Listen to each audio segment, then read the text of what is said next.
একমাত্র কারণ হচ্ছে আজকে তৃণমূল কংগ্রেস মানুষের দ্বারা আজকে সম্পূর্ণভাবে প্রতারিত হয়ে গেছেন। তৃণমূল কংগ্রেসকে মানুষ প্রত্যাখ্যান করছে। তৃণমূল কংগ্রেস গৃহীত পরীক্ষিত এবং পরিত্যক্ত। আজকে এই জায়গায় দাঁড়িয়ে আমরা এই হাওড়া মানুষকে আমরা কাজ করতে এসেছি। পরিবর্তন আসন্ন, পরিবর্তন অবশ্যম্ভাবী। তৃণমূল চলে গেছে, তৃণমূল চলে যাচ্ছে, তৃণমূলকে কেউ বাঁচিয়ে রাখতে পারবে না। সুবিধা নেই, হাওড়া কর্পোরেশন থেকেও নেই। হাওড়া ইমপ্রুভমেন্ট ট্রাস্টের বর্তমান পরিস্থিতি কি এই অঞ্চলের মানুষকে নতুন করে বুঝিয়ে দেবার প্রয়োজন নেই। কিন্তু যারা বালির সঙ্গে সংযোজন করেছিলেন, তারা বালিকে কেন বিলোচন করছেন সেটাও কারোর জানা নেই।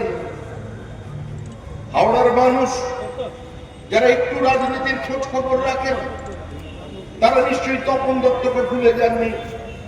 দুর্ভেদ্য বাম দুর্গের মধ্যে তিনি একটা ওই ছোট দ্বীপের মতো একটি বাম বিরোধী অঞ্চলকে বাঁচিয়ে রেখেছিলেন।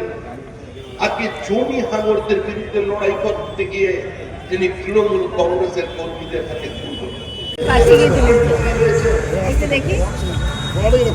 কিন্তু হাওড়ার যে নিজস্ব পরিচিতি, একটা 550 বছরের পুরনো জনপদ, তার ঐতিহ্য। দীর্ঘদিন হাওড়া কর্পোরেশনের কোন নির্বাচন নেই।